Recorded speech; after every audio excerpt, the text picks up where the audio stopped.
Hello, hope you're doing fine. So, my heart says you are already prepared, huh? But my mind doesn't think so. Hmm, but we'll see. Hmm? The final illusion. Hmm? People don't even realize how big, how great of an honor it is to be speaking upon the final illusion. It is an honor. Hmm? Because all the sages, they are looking at you, cheering you up.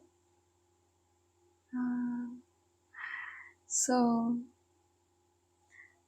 before May started, hmm, my timeline, YouTube timeline, was filled with videos of Rishi Ashtavakra, uh, Avadut Gita,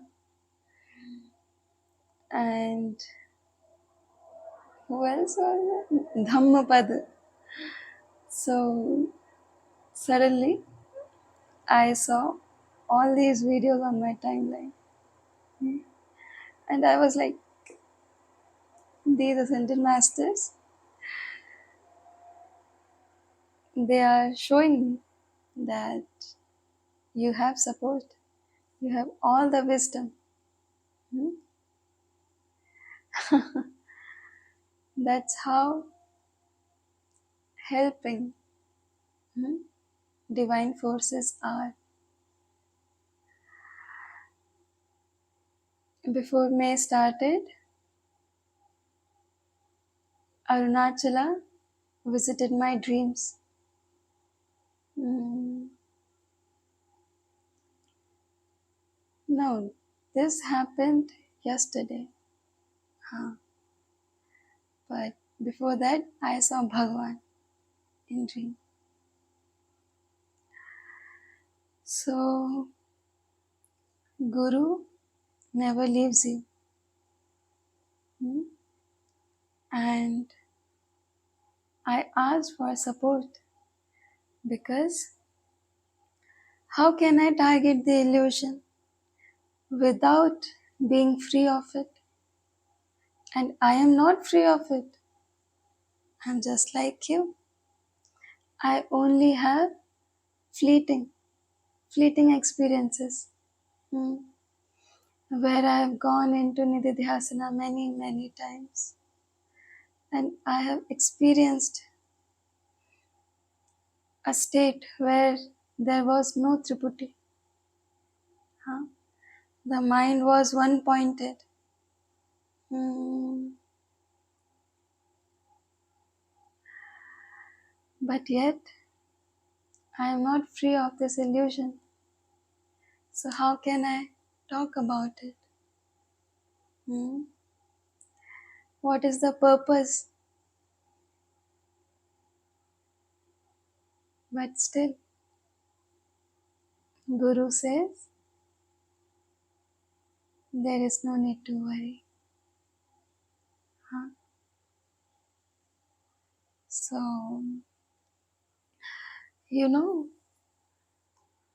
how I take my decisions regarding what to do, what not to do.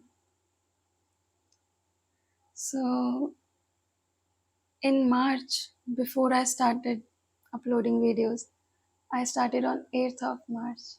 Huh? But just 4 to 5 days before, I had a dream, and in my dream, I saw Ganesha, baby Ganesha. Huh? And I just went there, and he said, baby Ganesha sitting on the floor. Hmm?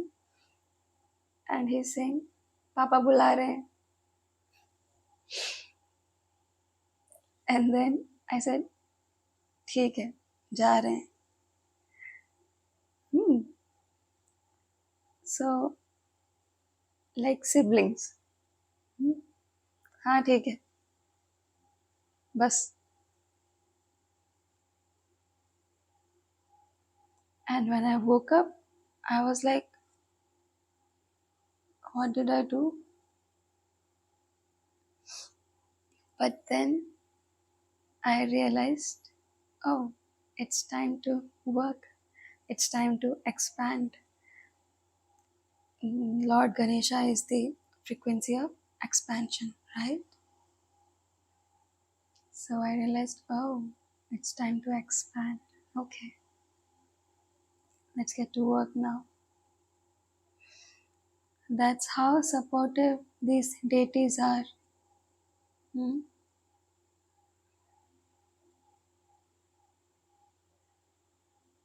Every time something is required to be done, you will receive a signal. Entire existence supports you when you want to come out of these illusions. And when you try to remain immersed in Maya, that is the time when you experience pain and misery. Because we are here to realize our real nature, so that we can be free of all triputis. But hold of Maya upon us is so strong that it prevents us from seeing the reality.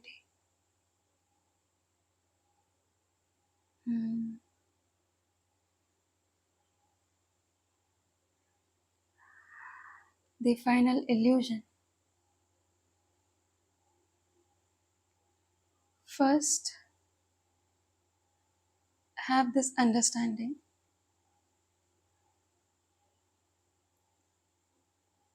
that if you are able to see something, if you are able to touch something, if you are able to taste something, smell something, hear something,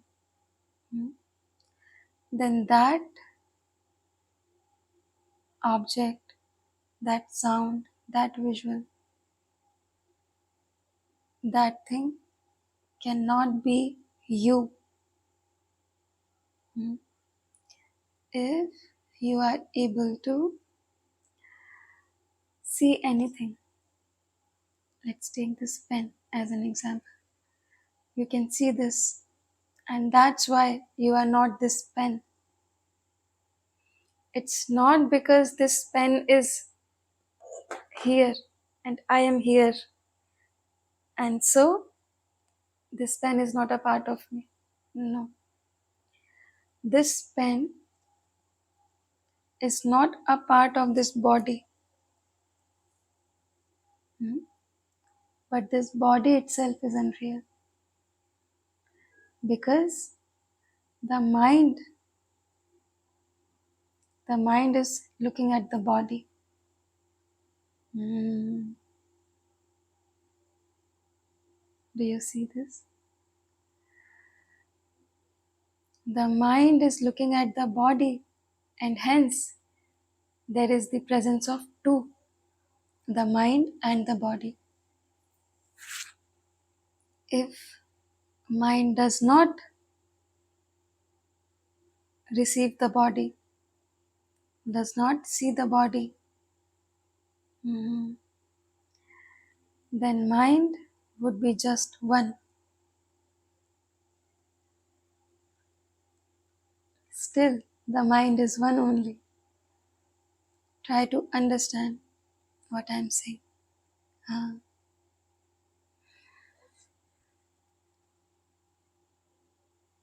Mind is there looking at the body. Mm. How do you know you have a body? How do you know?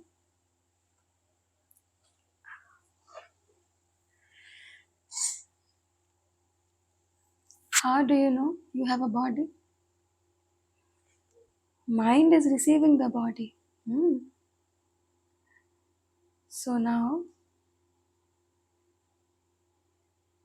if mind is not there, mm, then the body is also not there. Mm. If there is mind, body is also there. If there is no mind, body is not there. Mm. That means we have established at least this fact that body is unreal, because body is dependent upon the mind. Mm. If there is no body, there is no world. If you are not here, how will you perceive the world? How will you receive the world? You cannot. Then, if there is no mind, how can there be the body? Hmm. For the one who is lying on the bed, who is in coma, huh? For him, nothing exists during the time he is in coma. Hmm. For you, that person will exist. Hmm. But for him, nothing exists during that time. Hmm.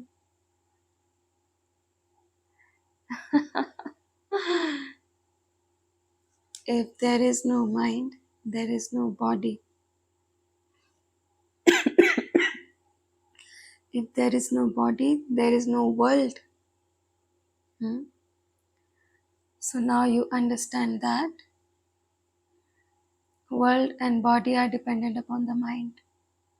Ah. Now, this mind, this mind itself is dependent upon consciousness. If there is no self, mind cannot be there. Hmm. If there is no mind, then you do not have the experience of this identity that you are having currently. Hmm?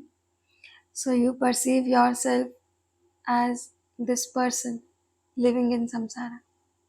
Hmm? That's how you identify yourself. Hmm? But if the basis of that identification has been removed, then what are you? Hmm. Bhagavan says, reality must always be real. Hmm. Reality must always be real. Reading from the first chapter. Question: what is reality? Answer by Bhagavan. Reality must always be real. It is not with forms and names. That which underlies these is the reality. Hmm. So, reality underlies all names and forms. It underlies limitations, being itself limitless. It is not bound.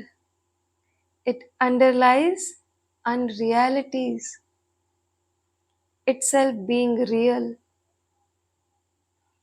Reality is that which is. It is as it is. It transcends speech. It is beyond the expressions, existence, non-existence, etc. Hmm.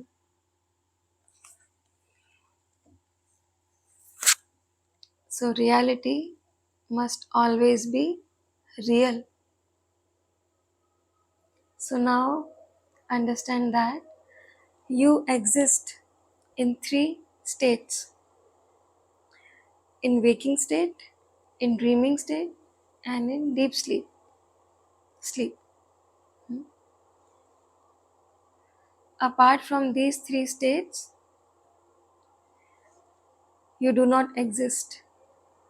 The false reality that you identify yourself with, hmm, it exists in only these three states. Hmm. Right? Have you experienced any other state other than these three? You haven't. Because there is not any other state, huh, where you can exist as this false identity. Hmm. When these three identities, sorry, when these three states of awareness are transcended, hmm, your false reality collapses, huh, and you experience the reality underlying unrealities. That means there is a reality underlying these three realities. Do you get it?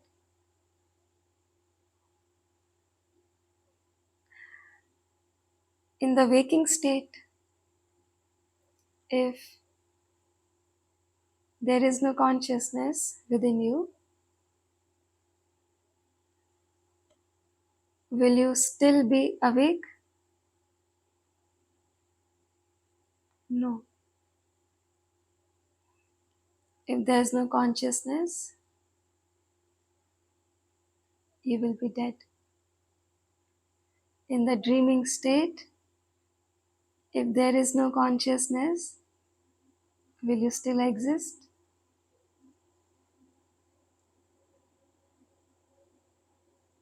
No. In deep sleep,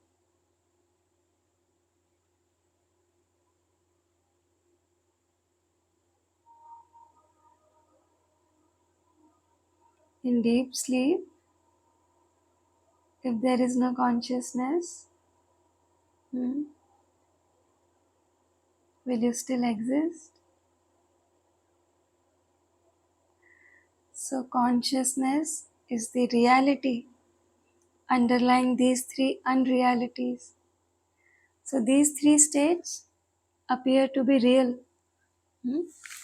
So, currently we are in the waking state, and you feel that this state is real. Hmm? Why? Simply because you are not sleeping. If you were sleeping, what would have happened? You would have thought that dreaming is unreal state and this waking state is real. Hmm?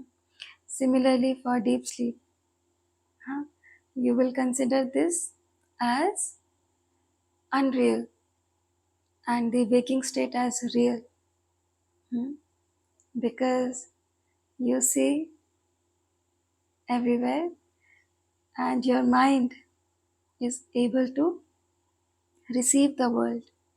You see everywhere, you feel everything in the waking state. So you consider the waking state as the reality. Do you not? Yes, you do. You think the waking state is real and the other two are simply the two variations of sleeping. In one, you are dreaming, in other, you are not dreaming. But they both are away from reality. That's what you think. But all three of these states are unreal. Bhagavan says the only difference between the waking state and the dream state is that the waking state is longer and the dream state is shorter. Now you ask me, Suri, what is your experience? Have you ever experienced something of this sort? Yes, I have. So I am sharing my experience with you, but still I am not self-realized. See, because my mind does not have as many thoughts as a normal mind does, because Sphurana does not allow the mind to think a lot. So the mind is silent most of the times.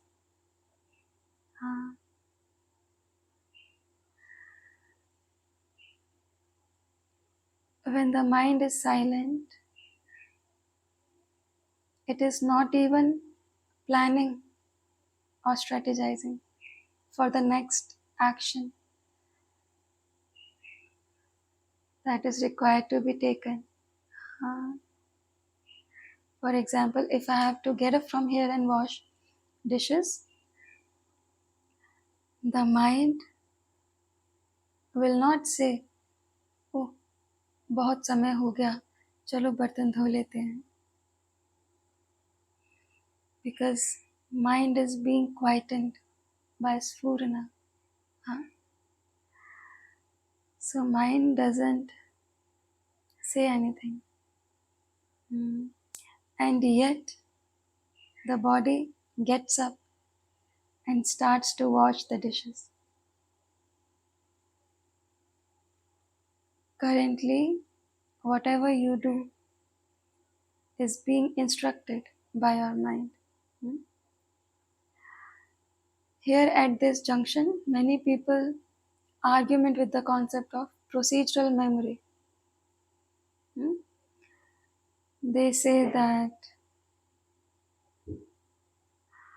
when you are riding a motorbike, then also the mind does not say take left, take right. You just simply know where to go, where to turn.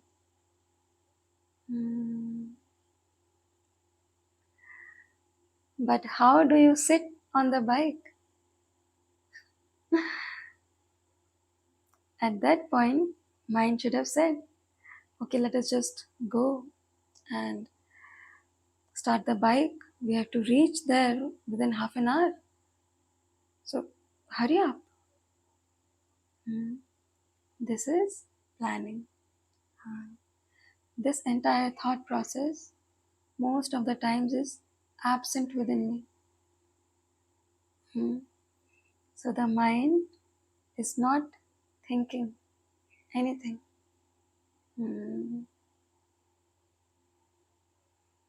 Then what happens? Still, the body gets up and does whatever is meant to be done. Do you see this? Do you see? without any planning, without any prior thought. How are the actions happening?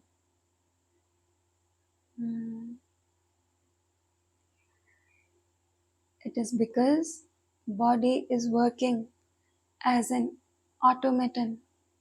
This is the word Bhagavan has used, implying that body is working automatically because it is already decided what will you do in which given moment.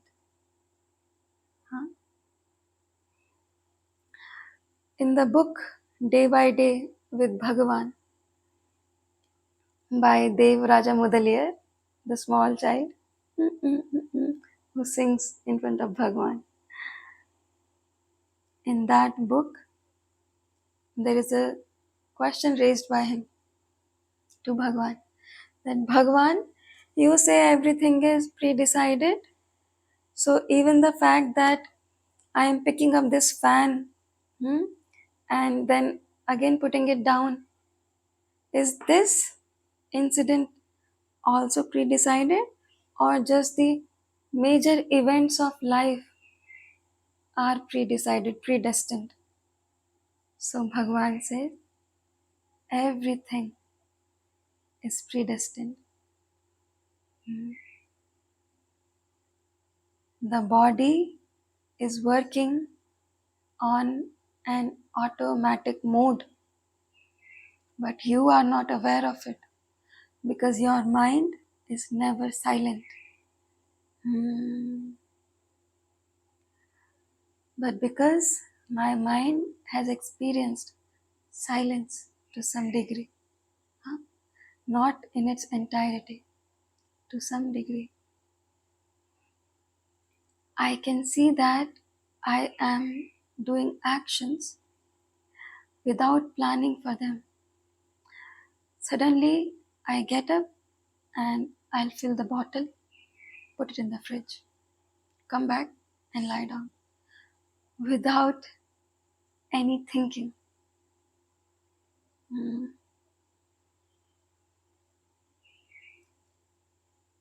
Here is where Bhagavan has said that a self-realized being is not even aware of his body. He doesn't plan on doing actions. Actions are happening on their own. In order to plan, in order to organize, mind is required. But when the mind itself has been annihilated, what do you think?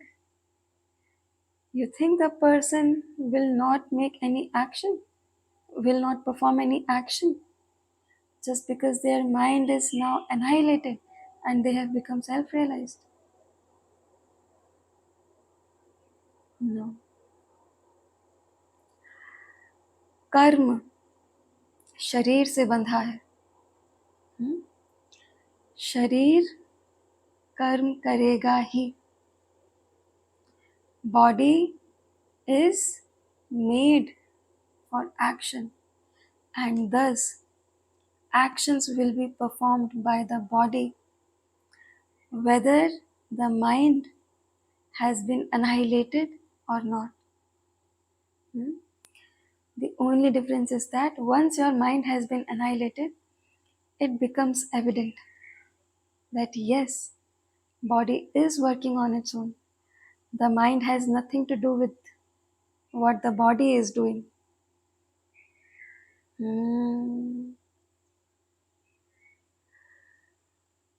So, body is working as an automaton.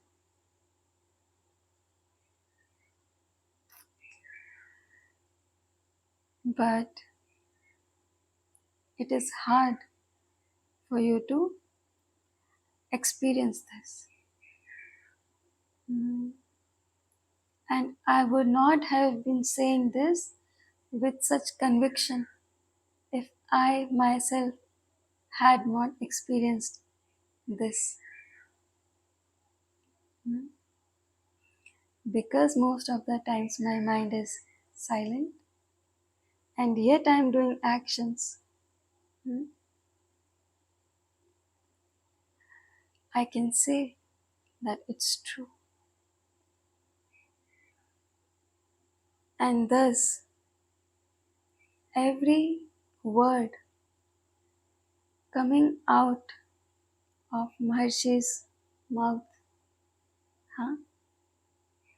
Every action done by his hands, every step taken by his feet, all of this is predestined. Mhm. This is not a theory. What I am telling you is my truth. I have experienced it. Huh? Not in its entirety. Mm. Because I'm not a self-realized being. But whatever experience I've had, they are currently sufficient to convince me that the mind is unreal and I am not this mind. Huh? And why is this understanding coming to me so easily? It's all because of Sphurana. Huh?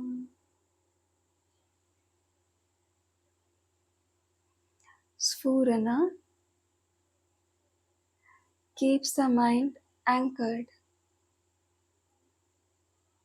in itself. Huh? So no planning and organizing is going on most of the times, not always. Hmm? But in those moments when the mind is quiet, and yet the body is working, then my conviction becomes more firm that yes, I am not this body, I am not this mind, I am Brahman himself. Hmm. So,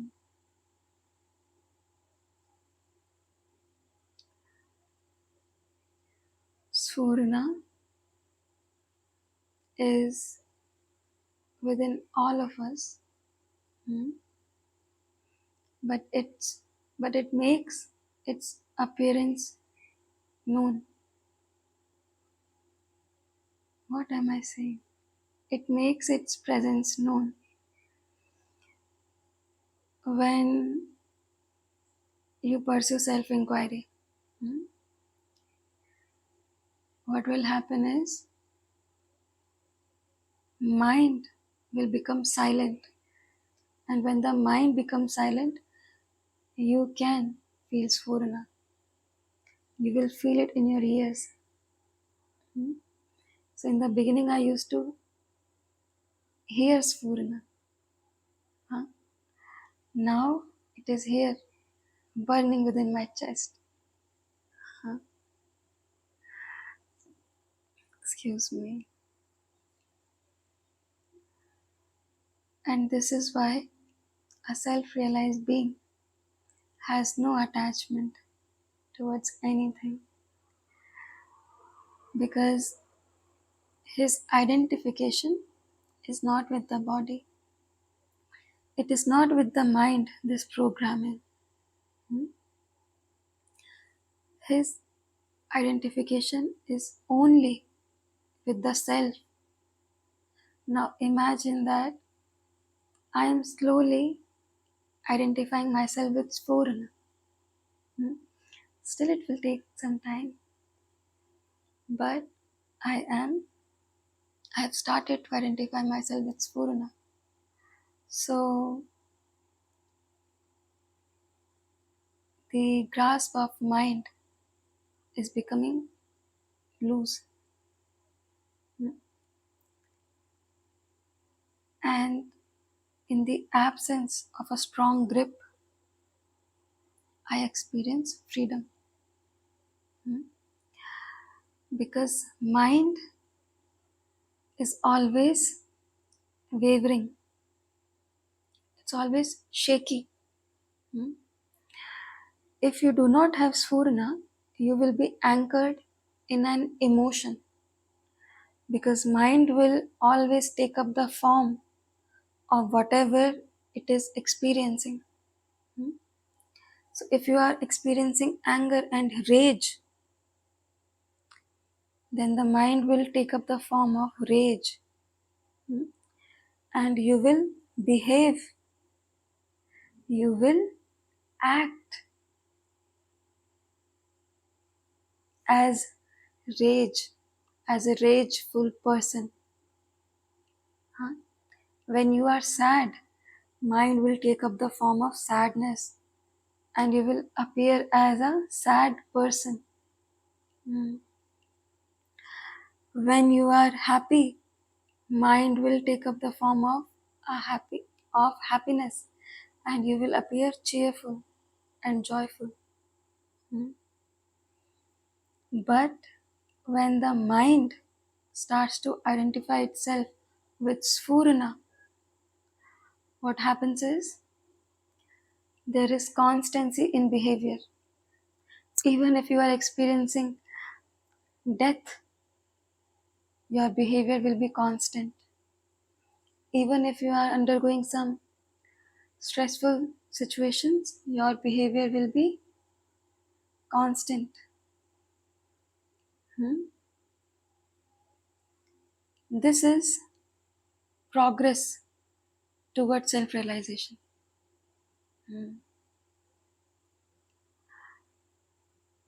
If you identify with the mind,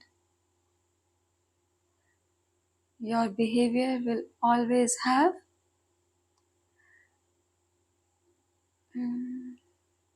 your changes. It will be dynamic.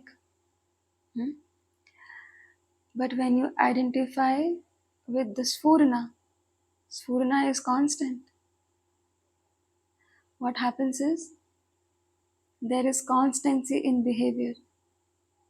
Now nothing can change your behavior.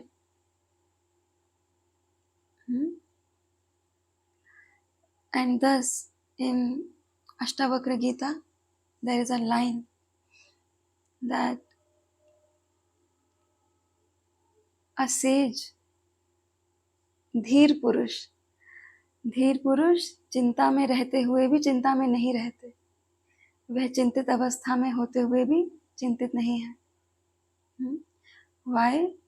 Because all chinta, all anxiety, stress is here, tension is here, but the mind does not identify itself with all these emotions. Mind is identifying itself with Sphurana, and Sphurana is neutral, it's constant. Sphurana is a sensation of a cool breeze. Although it burns, I don't know how will you understand this paradox. It feels as if someone has, placed a dagger in my chest. It is so intense. And yet, the effect of it is cooling.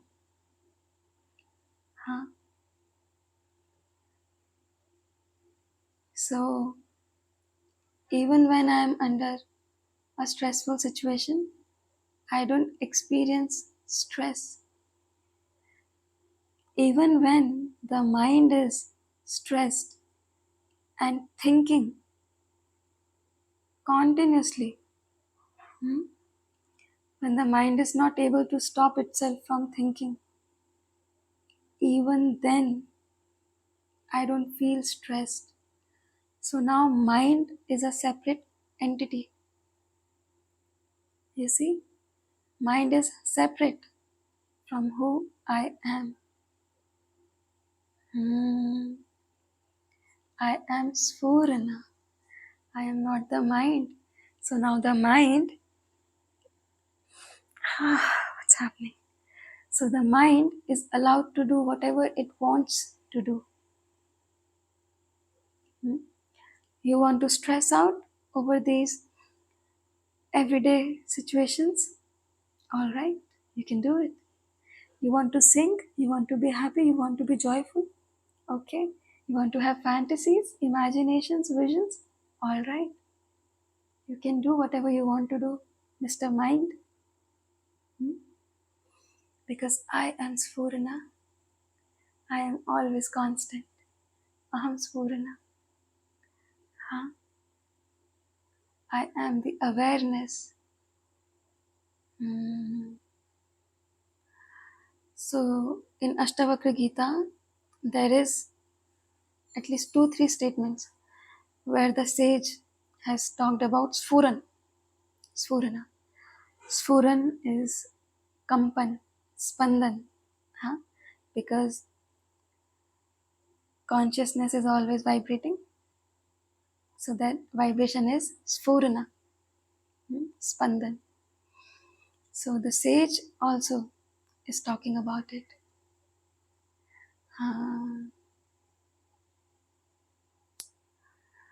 So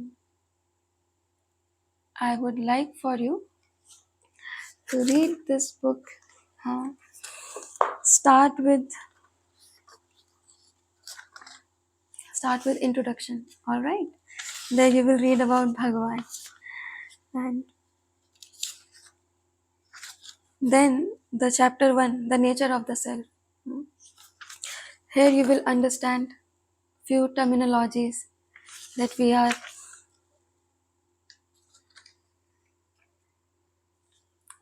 are discussing here again and again. So another thing is, in the next video on Friday, where we are discussing Ribhu Gita, we will discuss why Bhagwan is saying that the self is not light and the self is not darkness. And we will discuss about paradoxes, contradictions in Bhagwan's teachings. And we will understand these contradictions in such an easy manner that you will understand the heart of your Guru. There are devotees who are trying to understand Maharshi's teachings from a logical perspective. But you cannot capture a jnani in the small confines of your logic. And thus, these people are stuck within Manomaya Kosha. They are not escaping it. They are not coming out of it. They are not entering Vijnanamaya Kosha. Even though they have faith in the Guru, but still, they are somewhere attached to logic. They cannot leave the logic behind because they say, my Guru himself has said, never leave the logic behind. So now, in the next video, we will first understand what are these contradictions. From this video, you must at least understand this much, that there are states where an individual can indeed experience the final reality. You know, I cannot have this discussion with everyone because when I talk to people, at most, I can only talk about the first 2 illusions. Not even that, because how dare you say that my immediate surroundings are full of dangers? How dare you make such a statement? So you cannot say anything like that. So you are confined. When you're talking to people, you are only talking about the first illusion. That's the safest place. You try to escape the first illusion and talk about the second one, and there will be fights and quarrels. Huh? So forget about talking the third illusion. Hmm.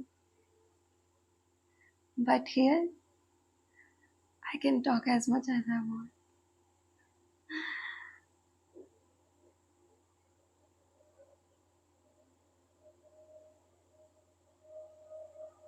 If you keep your mind open, and after all our discussions are complete, then if you try to understand Bhagwan's teachings, you will very quickly start to experience Sphurana. Hmm. So now I should go.